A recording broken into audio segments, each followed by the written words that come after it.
Hi viewers, welcome to our channel. ప్రస్తుతం మనతో పాటు సీనియర్ జర్నలిస్ట్ దాము బాలా సార్ వారితో మాట్లాడదాం. నమస్కారం సార్. సార్, జానీ మాస్టర్ పైన ఎన్ని ఆరోపణలు వస్తున్నాయి, కేసు కూడా నమోదైంది, బయట పెద్ద ఎత్తున చర్చ జరుగుతున్నా జానీ మాస్టర్ మాత్రం బయటకు వచ్చి స్పందించింది లేదు, ఎక్కడ మాట్లాడింది కూడా లేదు. అయితే ఆయన పరారీలో ఉన్నాడని చెప్పేసి నిన్నటి నుంచి వైరల్ అయింది. అయితే ఇప్పుడు ఆయన అమెరికా పారిపోయాడని చెప్పేసి కూడా అంటున్నారు. అతను తీసుకురావడానికి రేవంత్ రెడ్డి గారే స్వయంగా రంగంలోకి దిగారని వార్తలు కూడా వైరల్ అవుతున్నాయి సార్. అతను తీసుకొస్తే అతనికి లైఫ్ టైం పడే అవకాశం ఉంది, జైలు శిక్ష అని కూడా అంటున్నారు సార్. మరి ఏం జరిగే అవకాశం ఉంది? ఈ కేసు కానీ నిజంగా లాజికల్గా కానీ ముందుకెళ్తే ఆ అమ్మాయి కానీ ప్రూవ్ చేయగలిగితే ఇతను నన్ను ఎప్పటి నుంచో అరెస్ట్ చేస్తున్నాడని ఖచ్చితంగా ఇతని మీద పెట్టిన సెక్షన్స్ బట్టి ఇతనికి లైఫ్ పడే అవకాశం అయితే ఉంది. అంటే ఏమేమి సెక్షన్స్? 376 అనేది 10 ఏళ్ల వరకు జైలు శిక్ష పడుతుంది. అది వచ్చి 376 అంటే కేసు అనమాట. అట్లాగే 506, 323 ఈ రెండు కూడా ఏంటంటే criminal intimidation and criminal threat, బెదిరింపులు, తర్వాత గాయం చేయడం, ఇంజూరీస్ చేయడం. సో ఈ రెండు దీంట్లో ఇవి ఉన్నాయి. ఇవి కాకుండా పోషన్ ఒకటి పెట్టారని చెప్తున్నారు. POSH, పోష్ అంటే prevention of sexual harassment. So ఉమెన్కి వర్క్ ప్లేస్లో సెక్సువల్ హరాస్మెంట్ని ప్రివెంట్ చేయడం, ప్రొహిబిట్ చేయడం, రెడ్రెసల్, ఇది ఈ చట్టం అనమాట. ఇది 2013లో వచ్చింది, అది పెడుతున్నారు. ఇప్పుడు మామూలుగా అయితే ఈ కేసు ఆ అమ్మాయి పెట్టింది ఎక్కడ? రాయదుర్గంలో పెట్టింది. అవును. తర్వాత రాయదుర్గం నుంచి వాళ్ళ పరిధి కాదు కాబట్టి ఈ అమ్మాయి నార్సింగిలో ఉంటుంది కాబట్టి నార్సింగి పోలీస్ స్టేషన్కి వెళ్ళింది. సో నార్సింగి పోలీసులు ఇంకా దీన్ని అంటే మామూలుగా రాయదుర్గంలో 0 FIRగా నమోదు చేశారు. 0 FIR అంటే ఏ పోలీస్ స్టేషన్లో కంప్లైంట్ ఇచ్చినా వాళ్ళు ముందు FIR చేయాలి కంప్లైంట్ తీసుకున్నాక. వాళ్ళ పరిధిలోని ఆ పోలీస్ స్టేషన్కి ఒక లిమిట్స్ ఉంటాయి. ఆ లిమిట్స్లో లేని కేసు వచ్చినప్పుడు వాళ్ళు రెగ్యులర్ FIR కాకుండా 0 FIR అంటారు. ఆ 0 FIR చేసుకున్నాక దీన్ని ఏ లిమిట్స్లో వీళ్ళు ఉన్నారో ఆ లిమిట్స్ ఉన్న పోలీస్ స్టేషన్కి ట్రాన్స్ఫర్ చేస్తారు. అక్కడ వాళ్ళు మళ్ళీ ఏం చేస్తారంటే వాళ్ళు ప్రైమరీ ఇన్వెస్టిగేషన్ చేస్తారు. అంటే FIR చేయడానికి తగిన వ్యవహారాలు ఉన్నాయా లేదా అనేది ప్రైమా ఫేసి ఎవిడెన్స్ వాళ్ళు చూస్తారు. సో ఇప్పుడు అలాగా ఇది నార్సింగ్ పోలీస్ స్టేషన్కి వెళ్ళింది. నార్సింగ్ పోలీసులు ఏంటంటే అమ్మాయితో మాట్లాడడానికి ట్రై చేస్తున్నాము, ఇంకా డీటెయిల్స్ లేవు కాబట్టి మేము ఇంకా రెగ్యులర్ FIR ఇంకా ఫైనల్ చేయలేదని అంటున్నారు. చెప్పడానికి వాళ్ళు ఇష్టపడట్లేదు ఇన్ఫర్మేషన్ ఇవ్వడానికి. అందుకని వాళ్ళు ఇమీడియట్గా అతను పట్టుకోవడానికి ట్రై చేయలేదు. మామూలుగా అయితే ఇలాగ చేసినప్పుడు వాళ్ళు ఇన్వెస్టిగేట్ చేస్తారు, అతను అదుపులోకి తీసుకుంటారు, ఇవి జరుగుతుంటాయి. ఇక్కడ ఏంటంటే ఎటువైపు నుంచి ప్రెజర్ అనే దాన్ని బట్టి మనకు ఉంటుంది. ఇక్కడ ఆల్రెడీ అల్లు అర్జున్ అమ్మాయి వైపు రంగంలోకి దిగినట్టుగా తెలుస్తుంది. ఇటువైపు పవన్ కళ్యాణ్ కూడా రంగంలోకి దిగాడు ఇండైరెక్ట్గా. పేరుకేమో పవన్ కళ్యాణ్ స్ట్రాటజిక్గా ఏం చేశాడు, వాళ్ళ కాన్ఫ్లిక్ట్ రెజల్యూషన్ కమిటీ ద్వారా ఇతన్ని సస్పెండ్ చేయలేదు, తర్వాత ఏమో తీసేయలేదు, మెంబర్షిప్ క్యాన్సిల్ చేయలేదు. ఓన్లీ జనసేనకు దూరంగా ఉండాలి అని మాత్రమే చెప్పారు. సో ఇది నిజానికి పెద్ద పనిష్మెంట్ కూడా కాదు. అట్లని ఏమీ చేయకపోతే విమర్శలు వస్తాయి కానీ చేసినట్టు కనబడుతుంది. తెర వెనుక పవన్ కళ్యాణ్ కూడా రంగంలోకి దిగి దీన్ని ఇప్పుడే అరెస్ట్ కానికుండా చూసుకుంటున్నాడు అన్న ఒక వార్తలు వచ్చాయి. ఎందుకంటే మామూలుగా అయితే ఇప్పుడు 3 రోజులు అయిపోయింది ఈమె కంప్లైంట్ ఇచ్చి, ఈ పాటికి అతను అదుపులోకి తీసుకోవాలి, అతను వేరే బోర్డ్స్ తెలియాలి. కానీ ఈ లోపల అతను ఎందుకంటే 2 వారాలకు ముందే ఈ అమ్మాయి ఛాంబర్లో కేసు పెట్టింది. ఆ కేసు ఏమో అప్పట్లో ఆమె పెట్టింది కేసు ఏమో వర్క్ ప్లేస్ హరాస్మెంట్ అనే పెట్టింది. అంటే కంప్లైంట్ ఇచ్చింది. ఛాంబర్లో వాళ్ళు ఏం చేశారు, ఈ అమ్మాయి వాంగ్మూలం తీసుకున్నారు, కంప్లైంట్ తర్వాత అతను వాంగ్మూలం కూడా తీసుకున్నారు. ఎప్పుడైనా వాళ్ళు చేయాల్సిన పని అదే. ఎవరైనా కంప్లైంట్ ఇస్తే ఎవరి మీద కంప్లైంట్ ఇచ్చారో వాళ్ళ అడుగుతారు, వాళ్ళ ఎక్స్ప్లెనేషన్ తీసుకుంటారు. దాని తర్వాత ఫర్దర్గా వాళ్ళు ఏం చేయాలనేది మూవ్ అవుతారు.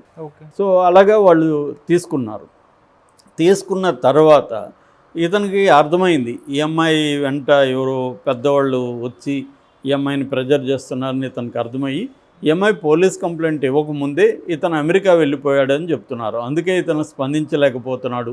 ఇక్కడే ఉంటే ఇతను ఈ పాటికి స్పందించేవాడు. అమెరికా వెళ్ళిపోయి తన అడ్వకేట్ల ద్వారా అతను ఏంటంటే ముందస్తు బెయిల్కి ట్రై చేస్తున్నాడు. ముందస్తు బెయిల్ వచ్చేస్తే అతను ఇండియాకి వస్తాడు. లేకపోతే కొంతకాలం అక్కడే ఉంటాడు. ఇదంతా ఇప్పుడు ఎతకడానికి టైం పడుతుంది. ఇప్పుడు మనకు తెలుసు ఆడ ప్రభాకర్ రావు ఫోను ట్యాపింగ్ కేసులు ఇప్పటివరకు వాళ్ళు ఏం పట్టుకురాలేదుగా అమెరికా నుంచి. సో అంత ఈజీ కాదు అమెరికాకి వెళ్ళి పట్టుకురావడం. కాబట్టి అతను అమెరికాలో ఉన్నాడు. అట్లాగే ఇప్పుడు చంద్రబాబు పిఏ కానీ వీళ్ళందరినీ జగన్ కేసులో కూడా చంద్రబాబు మీద పెట్టిన కేసులో జగన్ ప్రభుత్వం కూడా వాళ్ళని పట్టుకురాలేకపోయింది. కాబట్టి ఇతను కూడా అదే మెథడ్లో అమెరికాకి వెళ్ళిపోయాడు. ఒకవేళ బెయిల్ వస్తే వస్తాడు, లేదంటే అతను కొంతకాలం అక్కడే ఉండి ఈ లోపల ఆ అమ్మాయిని ప్రెజర్ చేసి డీల్ చేసుకోవాలి అనేది ప్లాన్. అంటే జనరల్గా అమ్మాయిలు ఇప్పుడు అమ్మాయికి ఇతను అరెస్ట్ అవ్వడం వల్ల వచ్చే లాభం ఏమీ లేదు. సో ఆ అమ్మాయి ఏం ఆలోచిస్తుంది, ఈ కేసు ఉపయోగించుకొని తాను ఎలా లైఫ్లో సెటిల్ అవ్వాలో ఆలోచిస్తుంది. జనరల్గా ఇవాళ ఉన్న ట్రెండ్ అదే. ఎక్సెప్షన్స్ ఉండొచ్చు కానీ ఓవరాల్గా ఇవాళ ఉన్న ట్రెండ్ ఏంటంటే అమ్మాయిలకి ఏదైనా తమకు అన్యాయం జరిగితే దాని నుంచి కాంపన్సేషన్ పొంది లైఫ్లో సెటిల్ అయిపోదాం అనేది ప్లాన్ చేస్తారు. సో అలాగే ఇతను మేజర్గా ఏం డిమాండ్ చేస్తారు, నథింగ్ బట్ డబ్బులు. సో ఆ డబ్బులు అతను సెట్ చేసుకోవడం, లేదా పవన్ కళ్యాణ్ ఇన్ఫ్లుయెన్స్ ఉపయోగించి అమ్మాయికి కొరియోగ్రఫర్గా ఇస్తామని ఆఫర్ చేయడం, అంటే కెరీర్ అండ్ మనీ ఈ రెండు ఇవ్వడం ద్వారా అమ్మాయి లైఫ్ సెటిల్ అవుతుంది. ఆ రకంగా అమ్మాయి సైలెంట్ అయ్యే అవకాశం ఉంది. మెల్లగా కేసు విత్డ్రా అవుతుంది. ఈ లోపల మీడియా అటెన్షన్ పోతుంది. ఇంకేదో మనం అంతా మీడియా ఇంకేదో దాని మీద పడతాము. ఈ లోపల అది పోతుంది. మొన్నటి వరకు సత్యవేడు కేసు ఏమైంది, సత్యవేడు ఆదిమూలం కేసు 2 రోజులు ప్లేరప్ అయింది. వాళ్ళు సస్పెండ్ చేశారు. దాని తర్వాత వైసీపీ వాళ్ళు కూడా దాన్ని పట్టించుకోవడం మానేశారు. అదేమైందో తెలీదు. ఆమె మళ్ళీ రంగంలోకి రాలేదు, అతన్ని అరెస్ట్ చేయలేదు, ఏమీ జరగలేదు. ఇలాగే అవుతుంది ఇది కూడా. జానీ మాస్టర్ కేసు కూడా వీళ్ళు తెర వెనుక ఎవరి ప్రయత్నాలు వాళ్ళు చేస్తారు. ఈఎంఐ వెనుక స్ట్రాంగ్ ఫోర్సులు ఉంటే ఈఎంఐ కూడా గట్టిగా నిలబడితే అతను అరెస్ట్ అవుతాడు, అతను పట్టుకొస్తారు. కానీ ఇక్కడ ఉండేది ఎవరు, రేవంత్ రెడ్డి ప్రభుత్వం. మొన్ననే పవన్ కళ్యాణ్ వచ్చి రేవంత్ రెడ్డిని కలిసిపోయాడు. దాని తర్వాత చిరంజీవి వచ్చి రేవంత్ రెడ్డిని కలిశాడు. సో రేవంత్ రెడ్డి ప్రభుత్వం ఇక్కడ ఉన్నప్పుడు, రేవంత్ రెడ్డికి చిరంజీవి అండ్ పవన్ కళ్యాణ్ ఫ్రెండ్స్ అయినప్పుడు, ఇక్కడ రేవంత్ రెడ్డి ఒకప్పటి గురువే అక్కడ సీఎం అయినప్పుడు వీళ్ళు ఎందుకు దీన్ని వదిలేస్తారు? రెండోది అవతల అల్లు అర్జున్ వైసీపీ ఉంది. సో వాళ్ళు ఉన్నప్పుడు వీళ్ళు ఎందుకు ఎంటర్ కాకుండా ఉంటారు? ఖచ్చితంగా పవన్ కళ్యాణ్ ఎంటర్ అవుతాడు, రేవంత్ రెడ్డి ద్వారా ప్లాన్ చేస్తాడు. రేవంత్ రెడ్డి రంగంలోకి దిగింది ఇతను పట్టుకురావడానికి కాదు, రంగంలోకి దిగుంటే ఇతన్ని సేవ్ చేయడానికే. పట్టుకొని రావడానికి ట్రై చేస్తున్నట్టు బిల్డప్లు ఇవ్వచ్చు. ఇప్పుడు ప్రభాకర్ రావును కూడా మేము పట్టుకొచ్చేస్తాం అది ఇది అన్నారు, ఇప్పటివరకు కాలేదు. ఇదంతా ఏంటంటే ఆ కేసుని తాము ఎట్లా డీల్ చేయాలనే దానికి వాళ్ళకి ఒక స్ట్రాటజీ ఉంటుంది. ఒకేసారి అతన్ని కాపాడితే ఇబ్బంది కాబట్టి అతను పట్టుకోవడానికి ట్రై చేస్తున్నట్టు సీరియస్గా ఉన్నట్టు ఒక పక్క బిల్డప్ ఇస్తూ మెల్లగా చల్లగా అతన్ని సేవ్ చేయడానికి ఏమేమి మెథడ్స్ చేయాలి అనేది ఒక ప్లాన్ వేసుకుంటారు. ఒకటి, పోలీసుల్ని ఇమ్మీడియట్గా స్పందించకుండా ఆపడం. పోలీసులు ఏం మాట్లాడతారంటే మాకు ఇంకా కంప్లీట్ ఇన్ఫర్మేషన్ రాలేదు, అతన్ని అరెస్ట్ తగినంత సాక్ష్యాలు ఇంకా దొరకలేదు అని చెప్తుంటారు. వీళ్ళు అరెస్ట్ కావాలంటేమో సాక్ష్యాలు ఉన్నాయని చెప్తారు, అరెస్టు చేయొద్దు అనుకుంటేమో మాకు తగిన సాక్ష్యాధారాలు లేదు, ఇంకా మేము ప్రయత్నిస్తున్నాం అని చెప్తారు. మీడియాతో కూడా మాట్లాడరు. మామూలుగా అయితే పోలీసులు అత్యుత్సాహంతో మీడియాతో మాట్లాడతారు, కానీ ఈ కేసులో మాట్లాడట్లేదు. నిన్న కూడా ఒక జర్నలిస్ట్ ఫోన్ చేసి అడిగితే మేము దీని మీద ఏం చెప్పలేమని నార్సింగ్ పోలీసు సిఐ చెప్పాడని చెప్తున్నారు. అంటే వీళ్ళు క్లియర్గా ఇతన్ని కాపాడడానికి రంగంలోకి దిగినట్టుగా అర్థమవుతుంది. సో ఈ లోపల ఆ అమ్మాయితో కూడా డీల్ చేస్తారు. ఆ అమ్మాయికి డబ్బులు ఇవ్వడమా, లేకపోతే ఆ అమ్మాయి కెరీర్కి సంబంధించి గ్యారంటీలు ఇవ్వడము, ఇవన్నీ చేస్తారు. పవన్ కళ్యాణ్ సినిమా ఫీల్డ్లో ఆయనకి ఇన్ఫ్లుయెన్స్ ఉంది, త్రివిక్రమ్ ఉన్నాడు.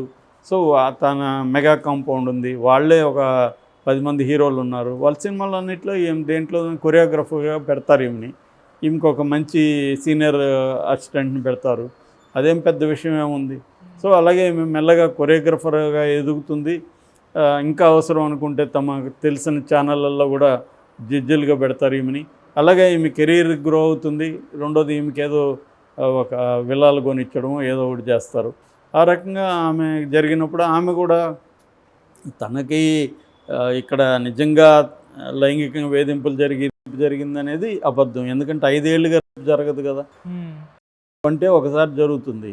5 ఏళ్ళుగా జరుగుతూ ఉందంటే అది ఏదో ఒక ఎక్సెప్షనల్ కేసుల్లో మాత్రమే, అంటే నీకెవరు లేకుండా నిన్ను ఒక దగ్గర బంధించి రెగ్యులర్గా చేయడం అట్లాంటి కేసులు తప్ప ఇటువంటి ఒక ఎడ్యుకేటెడ్ అమ్మాయి, నాలెడ్జబుల్ అమ్మాయి, ఆల్రెడీ అతనితో ఓపెన్గా వీడియోలు చేస్తుంది. సో ఇలాంటి అమ్మాయి ఇచ్చి చేయించుకుంటా ఎందుకు ఉంటుంది ఇన్ని రోజులు? కాబట్టి క్లియర్గా ఏంటంటే వీళ్ళిద్దరి మధ్య చెడింది. దానికి సంబంధించి ఇప్పుడు 2 పొలిటికల్ క్యాంపులు